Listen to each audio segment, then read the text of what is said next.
नमस्कार दोस्तों, स्वागत है आपका मैथ्स मैजिक पे। तो दोस्तों आज हम लोग इस सेशन में बात करने वाले हैं, इस सेशन का स्टार्ट करने वाले हैं रेलवे मैथ्स, जो आपके आगामी 27 तारीख से आप लोग के ग्रुप डी के एग्जाम जारी है। मेरे दोस्त बिल्कुल टेंशन मत लीजिए, आप लोग तैयारी अपना जारी रखिए। एनटीपीसी यूजी भी सीबीटी 2 एग्जाम होने जा रहा है और आगे आगामी जो भी भर्ती एलपी टेक्नीशियन रुका हुआ है उसका भी बहुत जल्द आप लोग को नोटिफिकेशन देखने को मिल जाएगा। ठीक है, इस सेशन में हम लोग बात करेंगे मेरे दोस्त पीवाईपी यानी कि पिछले प्रीवियस ईयर पूछे गए प्रश्न को भी देखेंगे और एक्सपेक्टेड प्रश्न यानी कि आगे आने वाली संभावना जो प्रश्न है वो भी हम लोग इसमें देखेंगे। ये प्रैक्टिस सेट नंबर 1 है बिल्कुल मेरे दोस्त, और बिल्कुल क्विकली सॉल्व के साथ सॉल्व करेंगे, बिल्कुल समय नहीं लगेगा जिससे कि आगे आप लोग के क्वेश्चन सॉल्व करने में परेशानी हो। ठीक है, और डेली 11 बजे आप लोग के क्लास अवेलेबल इस चैनल पे हो जाएगा। ठीक है, और ये एक बात ध्यान रखिएगा मेरे दोस्त, सभी महत्वपूर्ण जितने भी प्रयोगता है सभी के लिए अति महत्वपूर्ण है। ठीक है, तो आप लोग सेशन से जुड़ जाइए, सेशन से जुड़ गए तो शेयर जरूर कर दीजिएगा न्यू स्टूडेंट के पास। ठीक है, चलते हैं सीधे हम लोग प्रश्न की ओर।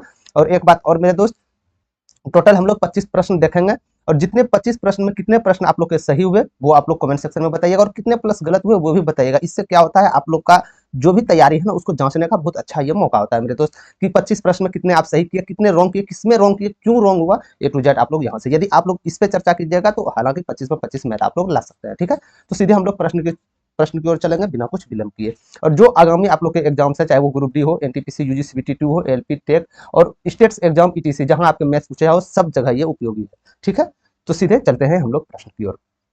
पहला नंबर प्रश्न को देखिएगा मेरे दोस्त, 5 खरीदें 3 मुफ्त पाए योजना में छूट प्रतिशत क्या है ये आपको बताना है। ठीक है, आप बाजार गए, 5 सामान आप खरीदे जिसमें कि दुकानदार ने 3 आपको मुफ्त दे दिया कि चलो भाई 5 आप ले लीजिए, 5 यदि आप लेते हैं तो आपको 3 मुफ्त दिया जाएगा। तो आपको बताना है कि छूट आपको कितना दिया गया है। ठीक है, तो कितना आपने मुफ्त पाए, छूट छूट मतलब जो मुफ्त पाए मेरे दोस्त वही ना, कितना मुफ्त पाए आप, 3 मुफ्त पाए।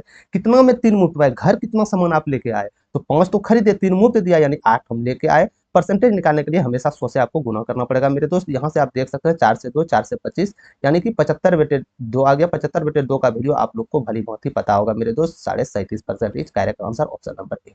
समझ गए आप लोग।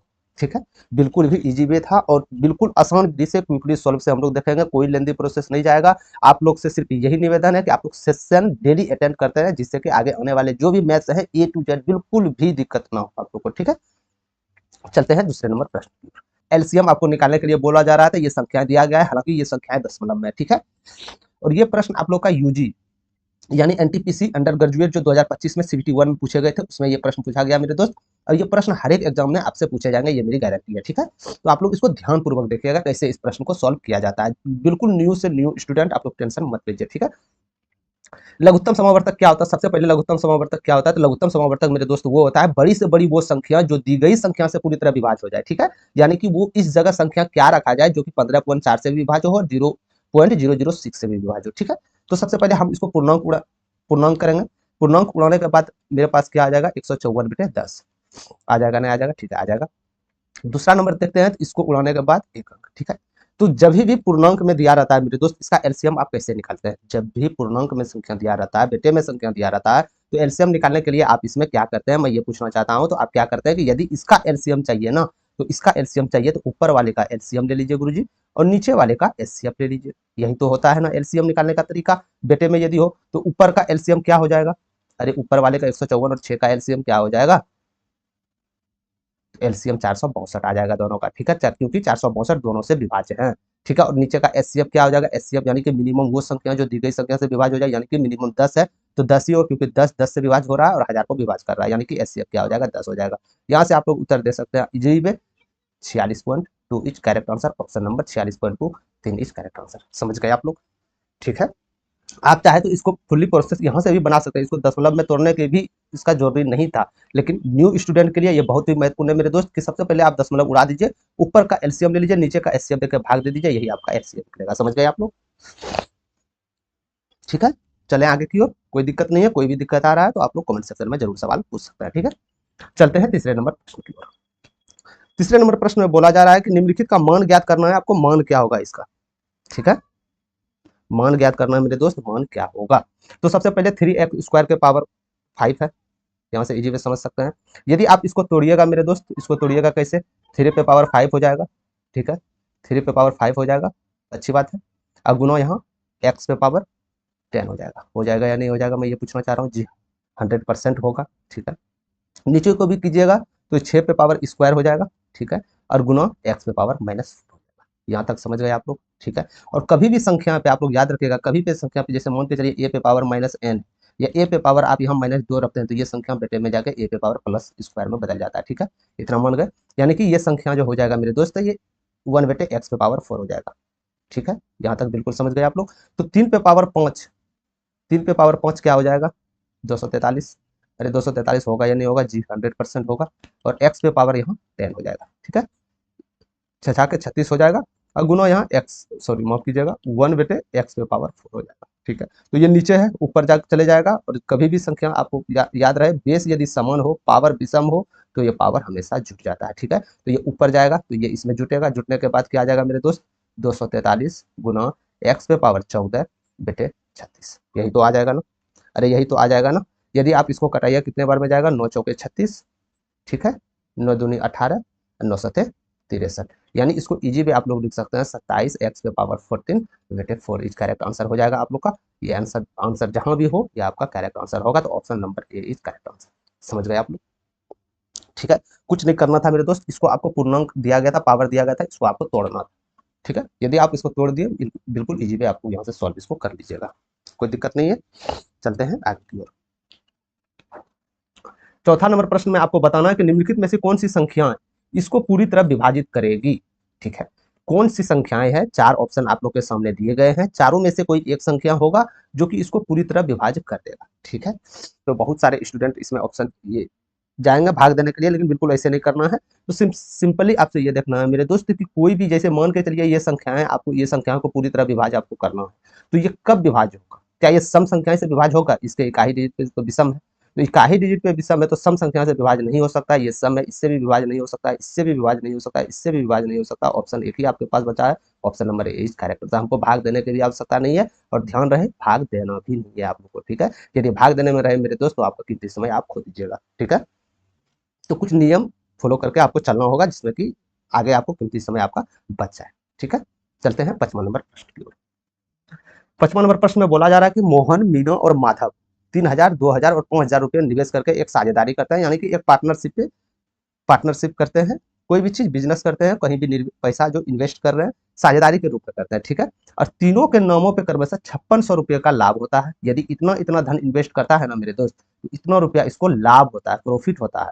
तो आपको बताना है कि अलग अलग हिस्से ज्ञात कीजिए, अलग अलग हिस्से क्या है, ठीक है। तो ये पार्टनरशिप का क्वेश्चन है, तो हमेशा एक बात याद रखिएगा मेरे दोस्त, पार्टनरशिप के सवाल में, ठीक है, यदि समय समान हो, क्या, यदि समय समान हो तो लाभ को जो है ना, लाभ को जो है ना पूंजी के अनुपात में बांटा जाता है, एक बात याद रखिएगा, ठीक है। यदि समय समान हो तो लाभ जो है, ये जो लाभ है ये पूंजी के अनुपात में बांटा जाएगा। यदि पूंजी समान हो, यदि पूंजी समान हो मेरे दोस्त, तो लाभ जो होगा ना वो समय के अनुपात में बांटा जाएगा। इतना बात आप लोग समझ गए, ठीक है। तो सबसे पहले पूंजी क्या है, मोहन का लिख देते हैं यहाँ पे, फिर मीना लिख देते हैं, फिर माधव, ठीक है। तो इसका पूंजी का अनुपात क्या था मेरे दोस्त, पूंजी का अनुपात लेने जाएंगे तो अनुपात तो सबसे मिनिमम रूप हो जाएगा, तो यानी ये तीनों हटाइए, ये तीनों हटाइए, ये तीनों हटाइए, यहाँ से पता चल जाएगा 3x 2x 5x। अरे यही तो अनुपात है ना निवेश का, पूंजी का अनुपात तो यही है, तो इसी पे तो हमको बांटना है लाभ को, क्योंकि समय बराबर है, वार्षिक है ना, सालाना है। तो यहाँ से सब इसको 5600 रुपया बांट देना, ठीक है, पूंजी के अनुपात में। तो टोटल पूंजी का योग कितना हो जाएगा, 5 3 8 2 10x, लेकिन है आपके पास लाभांतर कितना 5600 रुपया। तो एक्स के जगह पर क्या आप रखिए, जो एक्स के जगह पर क्या आप रखिएगा जो कि 5600 के बराबर आ जाएगा। तो सिंपली इसको यहाँ से कटाते हैं तो एक्स का वैल्यू आपको 560 आपको रखना पड़ेगा मेरे दोस्त, ठीक है। एक्स का वैल्यू यदि आप 560 रखते, यहाँ पे आ गया एक्स का वैल्यू 560, तो मोहन का क्या आ जाएगा आई इसमें, तो 0 6 18 1 5 15 1 1680 रुपया आ गया कितना मोहन का। तो मोहन का क्या है मेरे दोस्त, मोहन का 1680 कहाँ, ये तो नहीं हो सकता, 1680 नहीं है, ये हो सकता है, ये हो सकता है, ये नहीं हो सकता, ठीक है। 2 ऑप्शन छटा गया, 2 ऑप्शन आपका बचा, अच्छी बात है। अब चलते हैं मीना। तो x का वैल्यू 560 है, तो 2 का क्या हो जाएगा, तो 0 15 10 1 11, यानी कि 1120 हो जाएगा। आगे हमको निकालने की जरूरत भी नहीं पड़ेगा, यानी कि मीना का 1120 एक ही ऑप्शन में, ये तो हो ही नहीं सकता, ऑप्शन एक ही बचा, option number 2 is correct answer. समझ गए आप लोग, ठीक है। तो इस प्रकार सवाल यदि आ जाए मेरे दोस्त, तो हमेशा आपको ये देखना है क्या वार्षिक समान है या पूंजी समान है। यदि समय समान है तो पूंजी के अनुपात में बांटना है, यदि पूंजी समान है तो समय के अनुपात में बांट देना, बस एक चीज नियम रखिएगा, बाकी बात ऑटोमेटिक आपका प्रश्न सॉल्व हो जाएगा, ठीक है। चलते हैं छठे नंबर प्रश्न की ओर। छठे नंबर प्रश्न को देखिएगा, आरआरबी ग्रुप डी 2022 में ये पूछा गया मेरे दोस्त प्रश्न है, 2022 में ग्रुप डी में पूछा गया ये प्रश्न है, ध्यानपूर्वक देखिएगा, ठीक है। बोला गया दिए गए समकोण त्रिभुज में जहां दी गई भुजा की लंबाई सेंटीमीटर में है तो cos A plus cot A का मान क्या होगा ये आपको बताना है। ठीक है, तो ये समकोण त्रिभुज है, आप जानते हैं कोई भी समकोण त्रिभुज का एक कोण ये 90 डिग्री के बराबर हो जाएगा और 90 डिग्री के सामने वाले भुजा को आप लोग कर्ण मानते हैं। ठीक है, और ये आपका लंब हो गया, ये आपका आधार हो गया। ठीक है, तो आप कर्ण कैसे निकालिएगा, कर्ण कैसे निकालिएगा, तो सिंपली कुछ मत कीजिए, कर्ण का स्क्वायर कीजिए और लंब का स्क्वायर कीजिए और आधार का स्क्वायर कीजिए, ये दोनों के बराबर आ जाना चाहिए। ठीक है, तो लंब कितना है 8, 8 8 64, स्क्वायर करेंगे आधार 15, 15 15 225 हो जाएगा, तो यहाँ से कर्ण स्क्वायर आ जाएगा, तो यहाँ से कर्ण लीजिएगा तो 17 आ जाएगा, क्योंकि 225 और 64 जोड़िएगा तो 289 हो जाएगा, 289 का रूट अंडर 17 आ जाएगा। ठीक है, तो कर्ण कितना आ गया आपके पास मेरे दोस्त, 17 आ गया, कर्ण 17 आ गया ना। ठीक है, कॉस थीटा क्या हो जाता है, अरे कॉस थीटा क्या हो जाता है आपने तो पढ़े होंगे ना। ठीक है, नहीं पढ़े होंगे तो आप लोग इसको ध्यानपूर्वक रखिएगा। ठीक है, तो ये आपका साइन थीटा हो जाएगा, ये आपका कॉस थीटा हो जाएगा, ये आपका टेन थीटा हो जाएगा। तो पूछा क्या गया है आपसे, अरे आपसे पूछा क्या गया है मेरे दोस्त, तो आपसे पूछा गया कॉस थीटा, तो ये तो साइन थीटा हो गया, ये कॉस थीटा क्या हो जाएगा, आधार बटे कर्ण। तो आधार कितना है आपके पास 15 है, 15 है, कर्ण कितना है आपके पास 17 है, 17। ठीक है, प्लस का चिन्ह है। कॉट थीटा क्या हो जाएगा, हम जानते हैं कॉट जो होता है टेन का उल्टा होता है, तो ये आपका टेन हो गया, इसका उल्टा कीजिएगा तो आधार बटे लंब, तो आधार कितना है 15 है, लंब कितना है तो लंब 8 है। बस यही आपको करना था, और 17 और 8 का एलसीएम क्या हो जाएगा आपको बताना पड़ेगा। तो 17 8 क्या दोनों संख्या किसी से विभाज्य हो रहा है, जी नहीं हो रहा है ना, तो एलसीएम ये दोनों का गुना हो जाएगा, तो गुना करिएगा 136 के बराबर हो जाएगा। यानी जो भी उत्तर होगा हर 136 या इसके मल्टीपल विभाजित करने वाला होगा, यानी कि ये नहीं हो सकता, ये नहीं हो सकता, दोनों एक ऑप्शन में एक हो सकता है। ठीक है, यहाँ तक समझ गए, 17 8 136। ठीक है, अब 15 17 8 136 और 15 8 120, ये 120 हो जाएगा, यहाँ से 17 हो जाएगा, 17 5 85 के 5 हाथ में 8, 17 का 17 8 25, यहाँ से आ जाएगा आप लोग का इजी वे आंसर 5 2 7 2 1 3 375 बेटे 136, इस करेक्ट आंसर आप लोग का हो जाएगा ऑप्शन नंबर। समझ गए आप लोग। ठीक है, तो बिल्कुल इजी था, इसमें कोई ज्यादा टेंशन लेने की आवश्यकता नहीं था, इसको आप लोग इजी वे कर सकते थे। ठीक है, चलते हैं 7वां नंबर प्रश्न की ओर। 7वां नंबर प्रश्न की ओर चलिए मेरे भाई, 7200 रुपये की संयुक्त मूल्य पर अंकित एक जैसे जूते के एक दर्जन जोड़े 20% की छूट है तो 1400 रुपये में ऐसे कितने जोड़े जूते खरीदे जा सकते हैं। ध्यान पूर्वक देखिएगा मेरे दोस्त क्वेश्चन, क्योंकि क्वेश्चन के लैंग्वेज में थोड़ा सा हेरफेर है। क्या लैंग्वेज में हेरफेर है, बोला जा रहा था कि 7200 रुपया में संयुक्त मूल्य पर, यानी कि 7200 रुपया मूल्य के कुछ जूते हैं संयुक्त में है, यानी कि सभी मिला के हैं, अंकित मूल्य एक जैसे जूते के एक दर्जन जोड़े पर 20% की छूट देता है, यानी एक दर्जन जोड़े कितना, यानी 12 जोड़े। अरे एक दर्जन में 12 जोड़े होते हैं ना मेरे दोस्त, यानी कि एक दर्जन जोड़े यानी कि 12 जोड़े का कीमत क्या है आपके पास दिया गया था 7200 रुपया। तो क्या मैं एक जोड़े का मूल्य यहाँ से निकाल सकता हूँ, अरे एक जोड़े का मूल्य निकाल सकता हूँ बरछक 72, जी हाँ निकाल सकते हैं 600 रुपया। ठीक है, तो एक एक जोड़े का मूल्य मेरे पास निकल गया ना।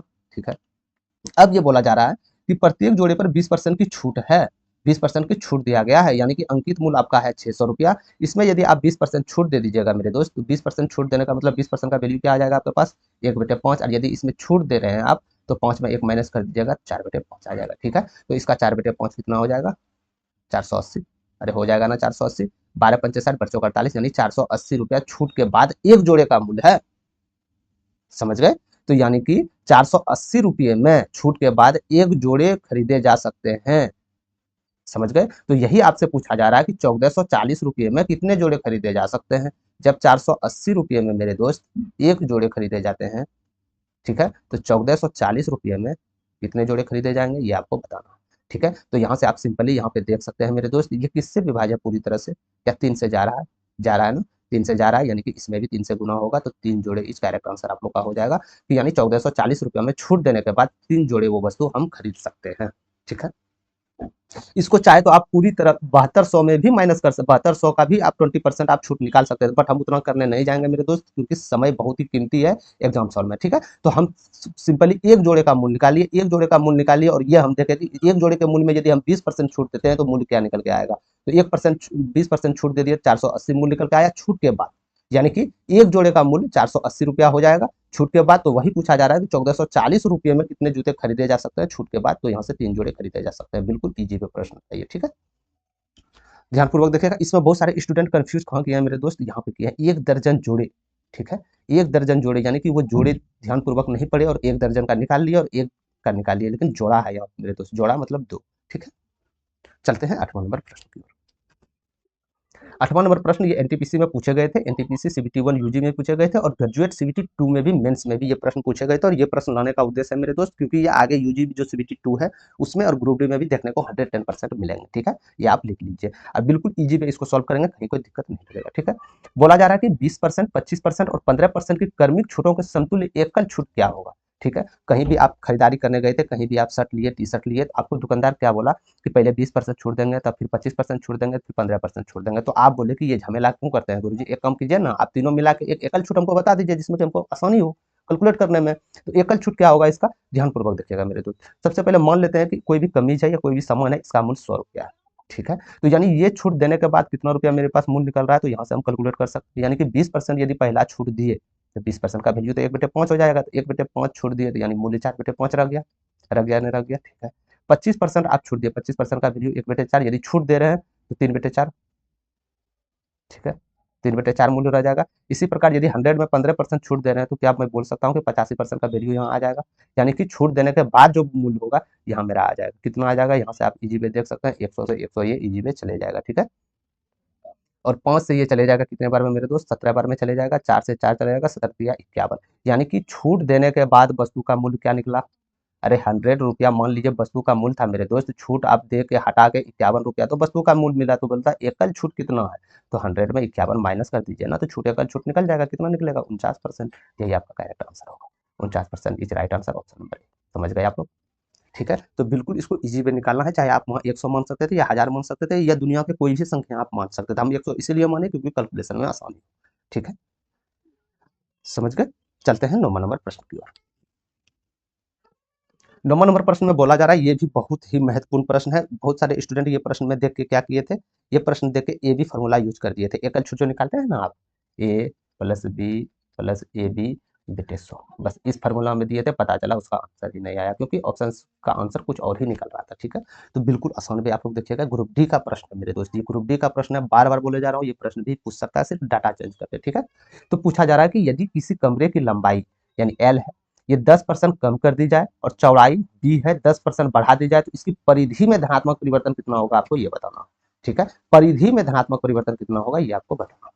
तो सबसे पहले एक कमरे, कमरे किस रूप में होता है मेरे दोस्त, अरे आयत के रूप में भी तो होता है कमरे। ठीक है, एक कमरे था, ध्यानपूर्वक देखिएगा आप लोग, एक कमरे था, अच्छी बात है। बोला गया था इसकी लंबाई और इसकी चौड़ाई एल और बी है, तो हम कुछ नहीं मानेंगे, लंबाई चौड़ाई आपके सामने दिया दिया गया नहीं है, लेकिन आप यहाँ पे कुछ मान सकते हैं। तो हम लंबाई को 100 मान लिए और चौड़ाई को 50 मान लिए, कोई गलती नहीं की। आप चाहे तो इस जगह संख्या कुछ और भी मान सकते थे, इसमें कोई बड़ी बात नहीं। ठीक है, ये मान लिए।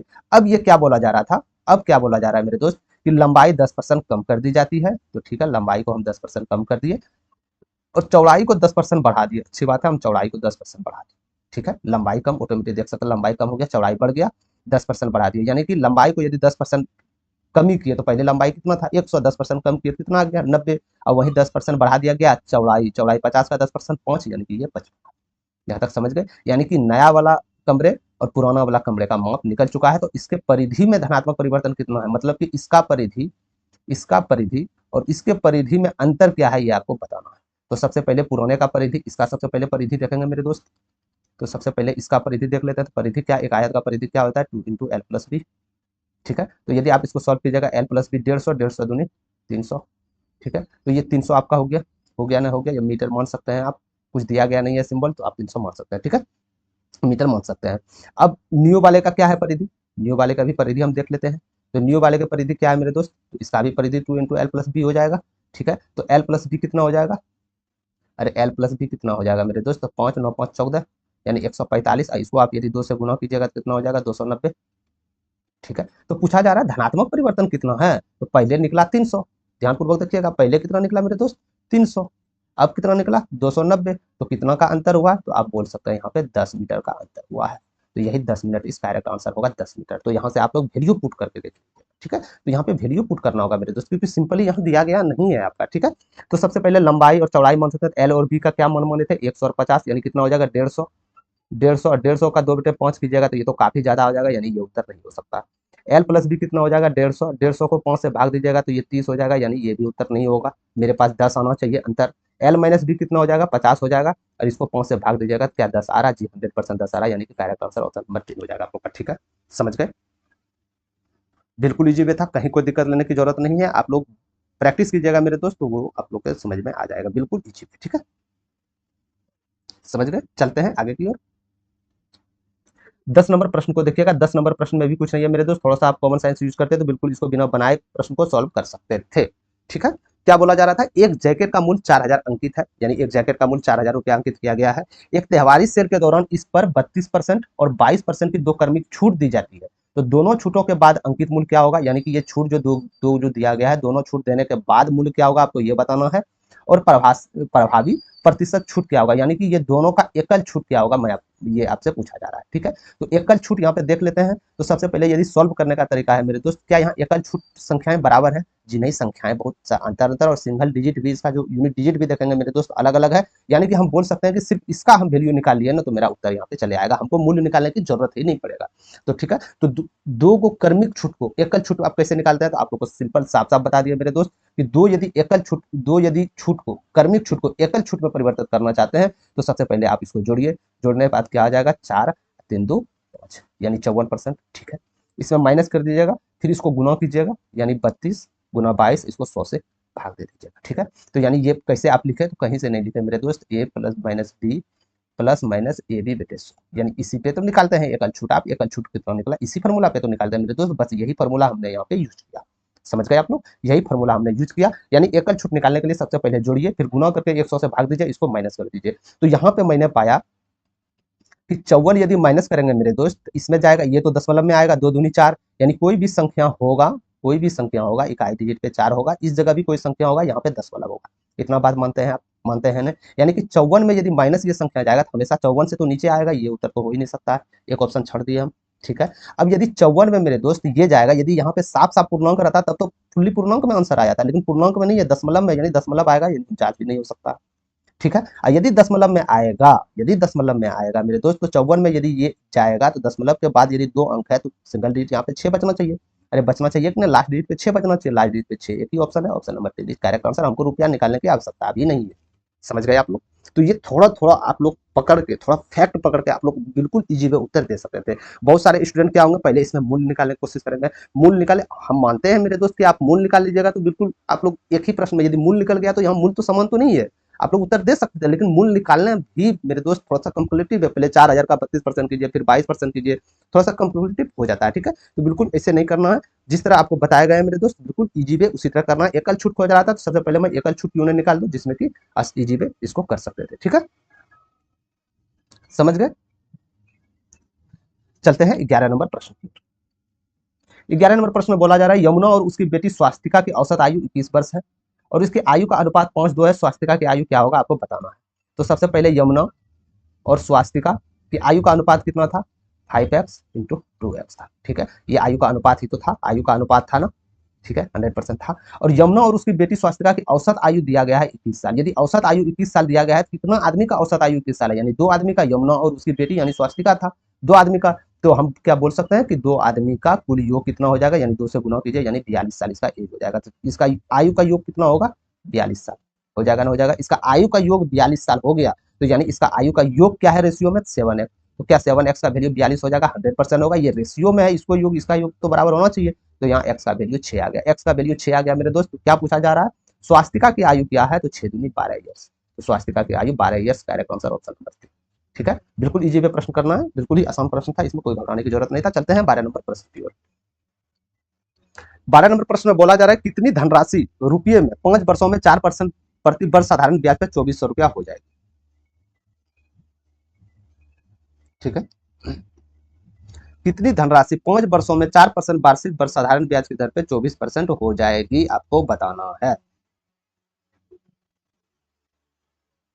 ठीक है, तो सबसे पहले साधारण ब्याज दिया गया 2400 रुपया हो जाएगी। क्या ये मिश्र धन है? अरे क्या मिश्र धन है मेरे दोस्त? हाँ, कैसे मिश्र धन है, क्योंकि साफ साफ बोले जा रहा है ना, 5 वर्षों में 4% प्रतिशत दर से साधारण ब्याज पर 2400 रुपया हो जाती है। वो मूलधन, यानी कुछ मूलधन होगा तब तो 2400 रुपया हो रहा होगा, यानी ये मिश्र धन है। यानी ये मिश्र धन है। मिश्र धन क्या होता है, मूलधन और प्लस ब्याज, अरे यही तो होता है मिश्र धन। ठीक है, तो सबसे पहले हम इसका सिंपल इंटरेस्ट देख लेते हैं। सिंपल इंटरेस्ट कितना होगा, तो सब सिंपल इंटरेस्ट आप जानते हैं कि सिंपल इंटरेस्ट निकालने का एक ही विधि है मेरे दोस्त, सिंपल इंटरेस्ट टाइम और रेट का गुणनफल होता है, यानी 5 दूनी 20x। तो ये आपका सिंपल इंटरेस्ट निकल गया। ठीक है। तो यानी इसमें सिंपल इंटरेस्ट मिक्सिंग होगा, समझ गए। और इसका जो धनराशि होगा उसको तो आप 100% मानते ही होंगे, 100%। यहाँ धनराशि जो भी होगा 100% होगा, यानी ये धनराशि और ये ब्याज दोनों मिलकर क्या मिश्र धन का निर्माण करेंगे? हाँ जरूर करेंगे। तो मिश्र धन कितना हो गया? 120%। 120% मिश्र धन हो गया। मिश्र धन रुपयों में कितने हैं? 2400। तो 100% तो आप मूलधन माने हैं, तो 100% का वैल्यू क्या हो जाएगा?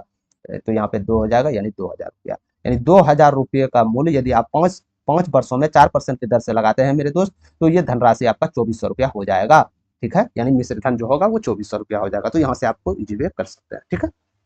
हाँ, इस जगह यदि ब्याज दिया रहता तो सिंपल 20% के बराबर हम लोग कर देते हैं, लेकिन यहाँ पे मिश्र धन है तो हम जानते हैं मूलधन और ब्याज मिलकर मिश्र धन का निर्माण करते हैं। तो मिश्र धन तो आप धनराशि को तो 100% मान सकते हैं।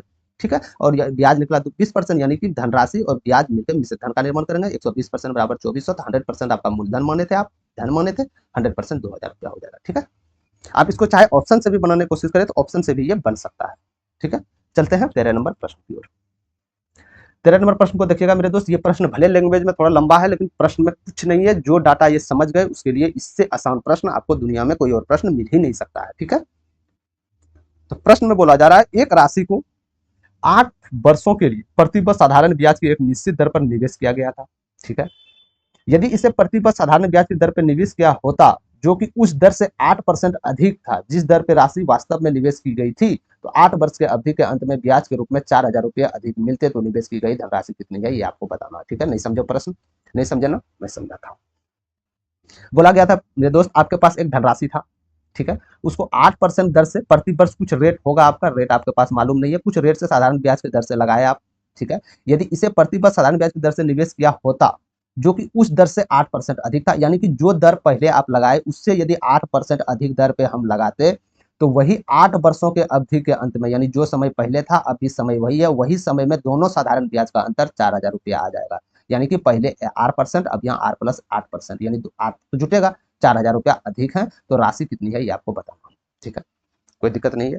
यानी कि ये जो दिया गया है ये सिंपल इंटरेस्ट का अंतर है, यानी ब्याज का अंतर है। ठीक है, तो सबसे पहले मैं ब्याज क्यों नहीं निकाल लेता हूँ, सिंपल इंटरेस्ट। तो कोई भी 8% की दर से 8 साल में आप लगा रहे हैं, X% की दर से लगा रहे हैं मेरे दोस्त, तो इसका सिंपल इंटरेस्ट क्या हो जाएगा? अरे इसका सिंपल इंटरेस्ट क्या हो जाएगा? आप बोल सकते हैं 8X%। अरे हो जाएगा या नहीं हो जाएगा, मैं ये पूछना चाहता हूँ। ठीक है, यदि हम यहाँ रेट को X% माने तो, यदि यहाँ हम रेट प्रति वर्ष X% माने तो, ठीक है, यानी ये पहले जो धनराशि जो दिया गया था इसका सिंपल इंटरेस्ट कितना हो जाएगा? 8x% हो जाएगा नहीं हो जाएगा? पहले सिंपल इंटरेस्ट 8x%। ठीक है, अब क्या बोला जा रहा है कि ये धनराशि जो ना 8% रेट इसका अधिक लिया, जब पहले तो X% था, अब इसमें 8 जोड़ दिए यानी इतना परसेंट हो गया, अब यानी रेट अब इतना परसेंट हो जाएगा। ठीक है, इतना परसेंट हो जाएगा। टाइम क्या है? अरे मेरे दोस्त टाइम तो यही है ना, तो टाइम यही है, तो आप जानते हैं रेट और गुना टाइम करेंगे, रेट और गुना टाइम करेंगे तो सिंपल इंटरेस्ट, ये तो सिंपल इंटरेस्ट ऑलरेडी निकल चुका है। यदि इसको निकालते हैं 8x+64 आ जाएगा ना, 8x+64, ये आपका सिंपल इंटरेस्ट निकला। बाद का सिंपल इंटरेस्ट ये निकला, पहले का सिंपल इंटरेस्ट ये था। ठीक है, वही बोला जा रहा था कि दोनों में सिंपल इंटरेस्ट का अंतर करेंगे, किसमें? 8x माइनस 8x+64, यदि ये दोनों का अंतर करेंगे तो 4000 के बराबर आ रहा है। तो आपसे पूछा गया है निवेश की गई धनराशि कितना है, तो हमेशा आप मान के चलिएगा मेरे दोस्त, धनराशि को हमेशा आप 100% मानते हैं। ठीक है, तो यहाँ से 8x चला गया, यानी 64% का जो वैल्यू आ गया मेरे दोस्त 4000 के बराबर आ गया। आपसे 100% का वैल्यू खोजा जा रहा है, यानी 100% आप मूलधन मानते हैं। 16 चौके 64, 16 दूनी 32, 16 पंचे 80, 250 हो गया। 4 से इसको कटाइएगा 25 हो गया, 25 25 हाँ 625 हो गया, यानी कि 6250 रुपये आप लोग का मूलधन था, 6250 रुपये। ठीक है, बिल्कुल इजी है, कहीं कोई दिक्कत नहीं है, सिर्फ आपको डाटा समझना था। ठीक है, क्या समझना था कि टाइम दिया गया था, पहले जो इन्वेस्ट कर रहा था टाइम दिया गया था, भले उसका रेट पता नहीं था। ठीक है, अब दूसरे के पास इन्वेस्ट करने गया, पहले जो रेट दिया गया था उसका 8% अधिक था, साफ साफ बोला जा रहा है, लेकिन टाइम यही था। ठीक है, तो और दोनों ब्याज का अंतर, सिंपल इंटरेस्ट का अंतर 4000 था, तो वही तो मैंने किया, सबसे पहले सिंपल इंटरेस्ट निकाल लिए। तो सिंपल इंटरेस्ट पहले को निकालेंगे तो 8x सिंपल इंटरेस्ट निकल गया, दूसरे का सिंपल इंटरेस्ट क्या निकलेगा? तो दूसरे का रेट और टाइम, हमको टाइम तो पता है 8 साल है, रेट क्या है? यानी रेट पहले का X% और 8 इसमें जोड़ दिया गया, यानी 8+X×8 करेंगे तो यानी ये इसका सिंपल इंटरेस्ट निकल गया, नया वाला का, ये पुराना वाला का सिंपल इंटरेस्ट है, तो यही दोनों का तो अंतर 4000 बोल रहा है, तो यही दोनों का अंतर 4000 बराबर कर दिया, यहाँ से इजी पे निकल गया। ठीक है, कहीं कोई दिक्कत नहीं है। चलते हैं 14 नंबर प्रश्न की ओर।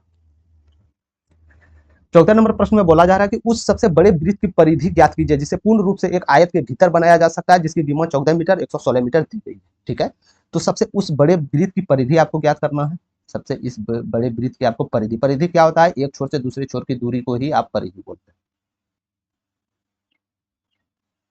सॉरी परिधि आपका ये हो जाएगा ना, परिधि मतलब चारों चारों जो गए हैं, चारों सर्कल जो है इसकी दूरी, यही तो परिधि होगा। ठीक है, और एक छोर से दूसरे छोर पे यदि जाते हैं तो उसको आप ब्याज के नाम से जानते हैं, यानी त्रिज्या का दोगुना ब्याज के नाम से जानते हैं। ये बात समझ गए आप लोग?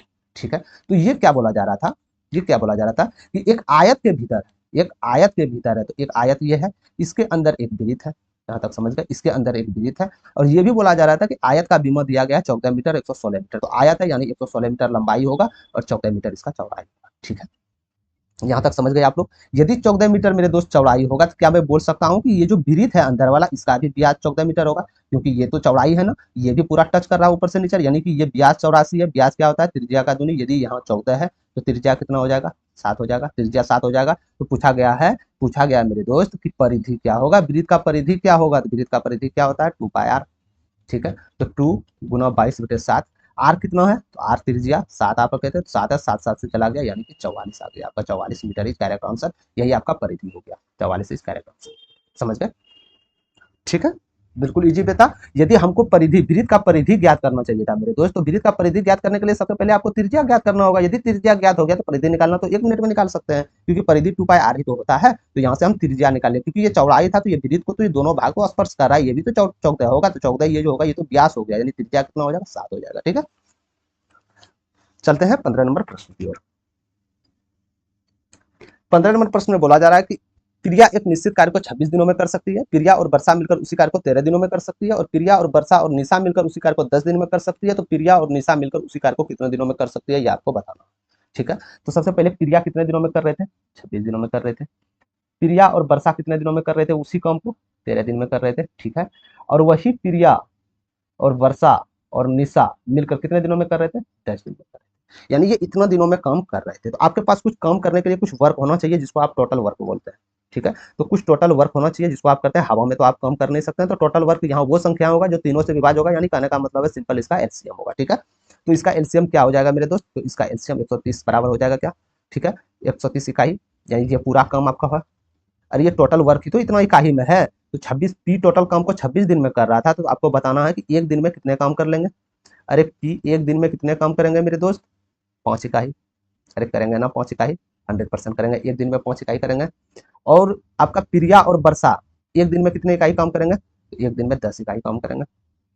ठीक है, यदि पूरा काम 13 दिन में कर रहा था, 130 इकाई काम करना है, तो 10 एक दिन में तो 10 इकाई करेगा, तब तो 130 इकाई करने में 13 दिन लगेंगे। ठीक है, इसी प्रकार प्रिया, वर्षा और निशा टोटल काम 10 दिन में कर रहा था, 130 इकाई काम था, तो एक दिन में ये कितने काम करेंगे? अरे एक दिन में कितने इकाई काम करेंगे? तो 13 इकाई काम करेंगे। यहाँ तक समझ गए आप लोग? अरे यहाँ तक क्या समझ गए आप लोग? ठीक है, ठीक है। तो पूछा जा रहा था प्रिया और निशा मिलकर उसी कार्य को कितने दिनों में कर सकती थे। सबसे पहले प्रिया एक दिन में कितने दिन कर रहे थे? प्रिया एक दिन में क्या काम कर रहे थे? एक दिन में प्रिया कितने कर रहे थे? 5 इकाई। ठीक है, 5 इकाई कर रहे थे। और एक दिन में निशा कितने इकाई कर रही है, यानी निशा हमको निकालना है। तो यदि आपको निशा निकालना है, ये निशा तो यहाँ है, यदि निशा निकालना है तो ये प्रिया और वर्षा को माइनस करना होगा निशा में, यानी कि प्रिया और वर्षा 10 इकाई एक दिन में कर रहे थे, वही प्रिया, वर्षा और निशा एक दिन में 13 इकाई, ये दोनों में माइनस कर देंगे तो क्या मैं बता सकता हूँ कि एक दिन में निशा निशा एक दिन में 3 इकाई कर रही थी। ठीक है, तो दोनों मिलकर एक दिन में कितने इकाई कर रही है? 8 इकाई कर रही है नहीं? कौन दोनों मिलकर? प्रिया और निशा मिलकर। जब प्रिया और निशा मिलकर एक दिन में 8 इकाई कर रही है, एक दिन में 8 इकाई कर रही है, तो 130 इकाई करने में कितना दिन लगेंगे? तो यहाँ से 8 से भाग दे दीजिएगा मेरे दोस्त, तो सॉरी माफ कीजिएगा, 2 से ये 4 हो जाएगा, 2 के 12 तो 35 हो जाएगा, यानी 65/4 डे इस करेक्ट आंसर हो जाएगा। 65/4 दिन में पूरा खेल खत्म कर देगा ये दोनों मिलकर। समझ गए आप लोग? ठीक है, तो सबसे पहले ये ज्ञात करना होता है मेरे दोस्त कि एक दिन में कितना इकाई कर रहा है। तो यदि आप एक दिन में इकाई निकाल लिए ना, तो आपसे जो चाहे जो पूछे वो आप लोग इसी में निकाल सकते हैं। ठीक है, चलते हैं 16 नंबर प्रश्न की ओर। 16 नंबर प्रश्न में बोले जा रहा है कि किसी पार्टी के लिए जन्मदिन की टोपियां 8 या 10 के पैकेट में पैक करते समय हमेशा एक टोपी बच जाती थी। यदि कुल टोपियों की संख्या 250 से अधिक परंतु 300 से कम थी, तो कुल कितनी टोपियां थी आपको बताना है। ठीक है, सिंपली भाषा में क्या बोला जा रहा है मेरे दोस्त कि यदि आप 8 या 10 के पैकेट में पैक करते समय यदि 8-8 टोपी करके या 10-10 टोपी करके आप कोई भी पैक करते हैं पैकेट में, तो आपसे ये पता चलता है कि हमेशा एक टोपी आपका बच जाता है। ठीक है, और ये भी ज्ञात करना है कि कुल टोपी जो होगा 250 और 300 के बीच में होगा, यानी कि 250 और 300 के बीच में होगा, कुल टोपियां ज्ञात करना, यानी इन दोनों के बीच में होगा। तो इस प्रकार प्रश्न को यदि आप ऑप्शन से करते हैं तो आपसे बेहतर कोई नहीं कर सकता है मेरे दोस्त। सबसे पहले ऑप्शन चारों में तो कोई एक हो सकते हैं, तो सबसे पहले 281 पकड़ते हैं। तो 281 पकड़ते हैं, यदि हम 281 है मेरे दोस्त, यदि टोटल 281 टोपी मेरे पास है, यदि 8-8 पैकेट करके हम बांट रहे हैं, यदि 8-8 पैकेट करके हम बांट रहे हैं तो कितना पैकेट मेरे पास शेष बच जाएगा? तो 8 तिया 24, 4 8 पंचे 40, सॉरी एक हो जाएगा 8 पंचे 40, यानी कि एक टोपी शेष हो रहा है आपका यहाँ पे। ठीक है, उसी प्रकार यदि आप 10-10 टोपी 281 में करके बांटते हैं तो 10 दूनी 20, 81, 10 से 80, यानी कि एक यहाँ भी बच रहे हैं। तो वही तो पूछा जा रहा है कि प्रत्येक टोपी में एक टोपी बच जाती है। तो एक टोपी बच जाता है कब? जब टोटल टोपी की संख्या 281 हो। तो यही आपका उत्तर हो जाएगा, प्रूफ समझ गए। और इसी के जगह पर यदि 281 के जगह पर 261, 268, 275 मान रखते हैं मेरे दोस्त, तो ये शेषफल जो होगा ना, ये दोनों अंतर आ जाएगा, सेम कभी नहीं आएगा। समझ गए आप लोग? तो इस प्रकार प्रश्न को यदि इजी वे सॉल्व करना चाहते हैं तो ऑप्शन से पकड़ के यदि आप करते हैं तो बिल्कुल इजी वे कर सकते हैं, कोई टाइम टेबल लेने की जरूरत नहीं है। ठीक है, चलते हैं 17 नंबर प्रश्न की ओर। 17 नंबर प्रश्न को ध्यानपूर्वक देखिएगा मेरे दोस्त, ये प्रश्न भी बहुत बार पूछे जाते हैं और पूछे जाएंगे। ठीक है, बोला गया है एक त्रिज्य खंड 9 सेंटीमीटर त्रिज्या वाले एक वृत्ताकार चाप द्वारा बनाया गया है। ठीक है, जो केंद्र से 18 डिग्री का कोण अंतरित करता है, इसका परिमाप क्या होगा आपको बताना है। सबसे पहले एक वृत्त बना लेता हूं मैं, ये वृत्त है आपका। तो इसमें बोला गया है कि 9 सेंटीमीटर त्रिज्या वाले, यहाँ से त्रिज्या क्या होता है? सेंटर से परिधि के बीच की दूरी तो त्रिज्या बोलते हैं आप लोग। तो ये 9 सेंटीमीटर है, तो यानी कि 9 सेंटीमीटर त्रिज्या वाला चाप बनाया था जो केंद्र से 18 डिग्री के कोण पे अंतरित होता है। यानी कि 18 डिग्री कोण पे अंतरित होता है। क्या मैं बोल सकता हूँ कि ये कोण 18 डिग्री हो जाएगा केंद्र से? तो ये 18 डिग्री, ये 9 है तो ये भी 9 हो जाएगा, और ये आपका इसका परिधि हो जाएगा। फिर हो जाएगा, हो जाएगा, मैं ये पूछना चाह रहा हूँ मेरे दोस्त। ठीक है, तो ये आपका परिधि हो जाएगा, चाप का परिधि ये हो जाएगा, चाप का परिधि और ये चाप का दोनों त्रिज्या हो जाएगा। समझ गए आप लोग? ठीक है, ठीक है, ठीक है। तो पूछा जा रहा है इसका परिमाप क्या होगा, इसका परिमाप क्या होगा। तो सबसे पहले हम इसका परिधि की लंबाई ज्ञात कर लेते हैं। परिमाप क्या होगा? परिमाप यदि आप ज्ञात करते हैं मेरे दोस्त, तो इसका परिमाप क्या हो जाएगा? अरे ये चाप का परिमाप क्या हो जाएगा? चाप का परिमाप यही तो होगा, ये भुजा जोड़िए, ये भुजा जोड़िए और ये परिधि जोड़िए, यानी कि आर आर 2R प्लस इसका लंबाई जो होगा ये जोड़िए, यानी ये परिधि की लंबाई। ठीक है, तो 2R का तो यहाँ से निकल गया 18 प्लस, यानी ये हमको एल चाहिए, ये हमको एल चाहिए। ठीक है, ये हमको एल चाहिए, मतलब ये आपका परिधि की लंबाई चाहिए। तो परिधि की लंबाई क्या हो जाएगा? परिधि आप कैसे निकालते हैं? तो मान लीजिए थीटा डिग्री कौन निकला, कितने में निकला? 360 डिग्री में। नहीं समझे, देखिए मेरे दोस्त, आपको इसका तो परिधि निकालना, इधर से तो कोई लेना देना आपको नहीं है। ठीक है, तो ये टोटल कितना एंगल है? 360 डिग्री। 360 डिग्री में कितना का आप निकालना चाहते हैं? 18 डिग्री का। और क्या निकालना चाहते हैं? परिधि। परिधि तो 2πr हो जाएगा। ठीक है, यहाँ से तो 18 दूनी 36, 20, एक बेटे 20 हो जाएगा गुना 2, और जो साफ साफ बोला जा रहा है पाई का मान 3.14 लीजिए आप।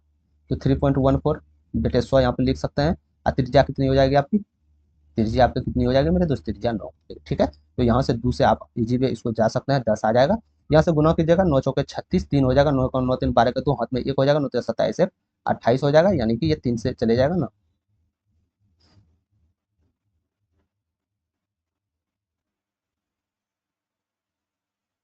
ठीक है, तो ये कितना आ जाएगा? 2.826 मीटर आ जाएगा। ठीक है, सॉरी ये सेंटीमीटर आ जाएगा। तो ये क्या निकला? अरे ये परिधि तो निकला मेरे दोस्त, ये परिधि की लंबाई तो निकला। ये परिधि की लंबाई कितना निकला? 2.826। तो आपसे यही परिमाप पूछा गया था, यही तो लंबाई निकालना था। तो इसमें 2.826 जोड़ दीजिए, तो क्या निकल गया? 20.826 इस करेक्ट आंसर। या तो आप इजी वे इसको लिख सकते हैं 20.83।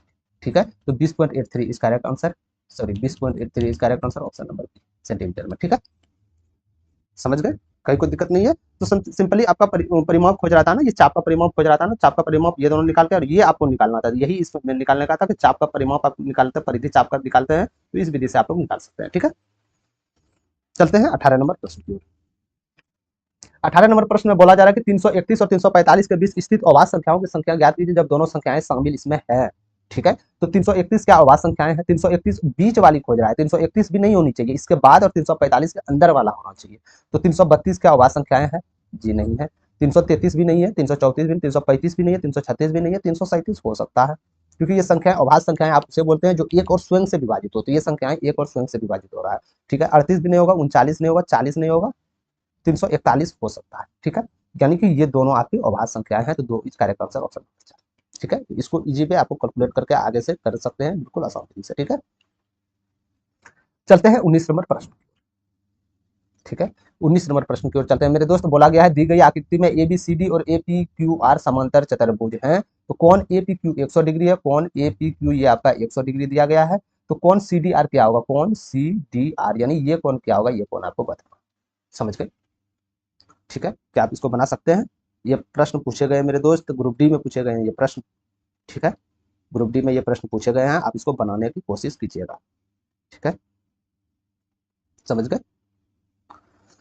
ठीक है, तो इसका उत्तर जो होगा मेरे दोस्त, इसका उत्तर आप लोग कमेंट सेक्शन में जरूर दीजिएगा। इसका ये सेशन कल लेके जो फर्स्ट प्रश्न, कल का जो सेशन चलेगा मेरे दोस्त, फर्स्ट प्रश्न में ये प्रश्न आप लोग को करवा दिया जाएगा। ठीक है, तो आपसे एक गुजारिश है, इसका जो भी उत्तर आए सही या गलत आप लोग कमेंट सेक्शन में जरूर दीजिएगा। ठीक है, इससे होगा कि आप लोग से इससे जो बनाते चलिएगा, यदि नहीं बनेगा ये प्रश्न तो आप लोग को बार बार माइंड में ये प्रश्न घूमते रहेगा। ठीक है, जिससे कि आगे आने वाले एग्जाम में यदि ये प्रश्न देखने को मिले आप लोग इजी वे कर सकते थे। ठीक है, इसका सोल्यूशन बहुत अच्छी तरीके से हम लोग कल देखेंगे पहली क्वेश्चन पे। ठीक है, चलते हैं 20 नंबर प्रश्न की ओर। 20 नंबर प्रश्न में बोला जा रहा है कि 150 किलोमीटर की दूरी तय करने में परनय को अमन से 2 घंटे अधिक समय लगते हैं। यदि परनय अपनी गति को दुगुनी कर देता है तो उसे अमन से 3 घंटे कम लगेंगे। परनय की गति क्या है आपको बताना है। तो इस प्रकार प्रश्न हमको बताया मेरे दोस्त, ऑप्शन विधि से बनाना आप सीखिए। ऑप्शन विधि कोई बुरी विधि नहीं है। यदि आप ऑप्शन एक मेथड को, यदि एक प्रश्न को आप 2 से 3 मेथड से बनाते हैं मेरे दोस्त, तो इसमें कहीं ना कहीं आपका ही बेनिफिट है। यदि एक फॉलो नहीं किया तो दूसरा विधि अप्लाई करें, दूसरा भी नहीं कम किया तो तीसरा विधि आप लोग अप्लाई कर सकते हैं। ठीक है, तो इसमें क्या बोला गया है कि परनय की गति क्या होगा। ठीक है, तो ऑप्शन से हम मान लेते हैं कि परनय की गति 15 किलोमीटर पर घंटा होगा। मान लेते हैं ना कि परनय की गति 15 किलोमीटर पर घंटा होगा। तो यदि 15 किलोमीटर प्रति घंटा परनय की गति होगा तो 150 किलोमीटर दूरी तय करने में परनय द्वारा लिए गए समय क्या होगा? अरे परनय द्वारा समय कितना लिया गया है ये दूरी तय करने में, तो ये आप बोल सकते हैं कि 10 घंटा दिए गए हैं ना। जब परनय द्वारा 10 घंटा लिए गए हैं तो अमन द्वारा कितने लिए जाएंगे? अरे अमन द्वारा कितने लिए जाएंगे, यानी 2 घंटे इससे अधिक लगते हैं, यानी अमय 8 घंटा लेंगे तभी तो 2 घंटे अधिक लेते हैं। ठीक है, ये हम कैसे माने, जब हम ऑप्शन 15 किलोमीटर प्रति घंटा पकड़े परनय की चाल। ठीक है, अब बोला जा रहा है यदि परनय अपनी गति को दुगुना कर देता है, तो परनय यदि दुगुना गति करेगा तो कहीं ना कहीं 30 किलोमीटर प्रति घंटा करेगा। 30 किलोमीटर प्रति घंटा यदि तय करेगा तो इसको 150 किलोमीटर दूरी तय करने में कितना समय लगेगा? 5 घंटे लगेगा। लगेगा या नहीं लगेगा, मैं ये पूछना चाह रहा हूँ। ठीक है, ठीक है, परनय को करें दुगुना लेता है, उसे अमन से 3 घंटे समय कम लगता है। क्या इसे अमन से 3 घंटे समय कम लग रहा है? अमन पहले कितना ले रहा था? 8 घंटे। क्या इससे 3 घंटे कम ले रहा है ये समय? जी हाँ, 100% 3 घंटे कम ले रहा है, यानी कि उत्तर आपका 1 नंबर करेक्ट आंसर ऑप्शन पर तय हो जाएगा। ठीक है, यानी ऑप्शन से विधि आप लोग बनाइएगा मेरे दोस्त, तो हमेशा आप लोग प्रूव करने के बीच में विचार कीजिएगा। ठीक है, जैसे मैंने यहाँ माना कि परने का गति तो मान लिए, परने का गति यदि मान लिया तो 150 किलोमीटर में चली गई दूरी, परने का समय 10 घंटा लग गया, और साफ साफ बता रहा है कि परने को अमन से 2 घंटे अधिक मिले, यानी कि परने ऑटोमेटिक 8 घंटा लगेगा। अरे परने को टोटल 8 घंटा लगे होंगे ना, परने को 8 घंटा लगे होंगे। ठीक है, और वही बोला जा रहा था कि यदि परने अपनी गति को दुगुना कर लेता है, तो दुगुना कर लेता है 30 किलोमीटर प्रति घंटा, तो उससे अमन से 3 घंटे कम समय लगेंगे। तो इसको 30 किलोमीटर प्रति घंटा है, तो इसको यहाँ तक पहुंचने में कितना समय लगा होगा? 5 घंटे लगा होगा ना। तो पहले अमन कितना द्वारा तय किया गया था? 8 घंटे। क्या इससे 3 घंटे कम समय लग रहा था? हाँ, 100% लग रहा है, यानी ये चीज हमसे प्रूव हो गया। प्रूव हो गया तो यही आपका उत्तर हो जाएगा। ठीक है, नहीं विश्वास है तो आप 2 3 4 नंबर ऑप्शन रख के रखिए, कभी भी प्रूव नहीं होगा। ठीक है, ऑप्शन वो भी थी। ठीक है, तो दोस्त आज 20 तक ही प्रश्न रखते हैं, काफी सेशन लंबा हो गया, थोड़ा तबियत भी ठीक नहीं है। अगले सेशन जो लेकर आएंगे, कल से जो सेशन चलेगा उसमें प्रयास रहेगा टोटल 25 बाय 25 क्वेश्चन, और 21 बाई जो प्रश्न छूट गए आप लोग इजी वे इसको देके सॉल्व कर लीजिएगा, और इसका कमेंट जो भी उत्तर होगा कमेंट सेक्शन में आप लोग दे दीजिएगा। ठीक है, तो अभी के लिए इतना तक रखते हैं। यदि आप इसका पीडीएफ चाहते हैं मेरे दोस्त, यदि आप इस क्लास का पीडीएफ चाहते हैं तो आपको टेलीग्राम चैनल पे ज्वाइन होना होगा। सबसे पहले डिस्क्रिप्शन, इस वीडियो के नीचे डिस्क्रिप्शन में हम टेलीग्राम चैनल का लिंक देंगे, वहाँ पे क्लिक करके टेलीग्राम में जाके ज्वाइन हो जाइएगा। वहाँ से A to Z पल पल अपडेट आप लोग को वहाँ से मिल सकता है, कि जो जो छोटा अपडेट, जो चीज छोटा अपडेट है जिसको कि चैनल के माध्यम से लाना थोड़ा सा ये हो जाता है, वहाँ पे अपडेट छोटा से छोटा अपडेट आप लोग को टेलीग्राम चैनल पे मिलता रहेगा। ठीक है, तो आप लोग से निवेदन है जाकर टेलीग्राम चैनल को आप लोग ज्वाइन कर लीजिए। ठीक है, तो सेशन कैसा लगा मेरे दोस्त आप लोग जरूर कमेंट करके बताइएगा। पसंद आ गया तो लाइक जरूर कीजिएगा, और जितने भी न्यू बच्चे हैं जो आगामी आने वाले कोई भी चीज का तैयारी कर रहे हैं, मैथ में दिक्कत है, दिक्कत अब नहीं होगा, आप लोग शेयर कर दीजिएगा। यदि आप लोग अभी तक सेशन से नहीं जुटे हैं या आप चैनल से नहीं जुटे हैं तो चैनल से जुड़ जाइएगा, और बेल आइकन ऑल पे क्लिक कर दीजिएगा सब्सक्राइब करके। ठीक है, जिससे होगा कि कोई भी नोटिफिकेशन हो या क्लास रिलेटेड पीडीएफ हो या कोई भी A to Z notification, railway, SSC, bank या कोई भी न्यूज हो, A to Z अपडेट यहाँ से आप लोग को मिलता रहेगा। ठीक है, तो अभी के लिए इतना ही मेरे दोस्त, धन्यवाद। मिलते हैं कोई और नेक्स्ट सेशन में। जय हिंद।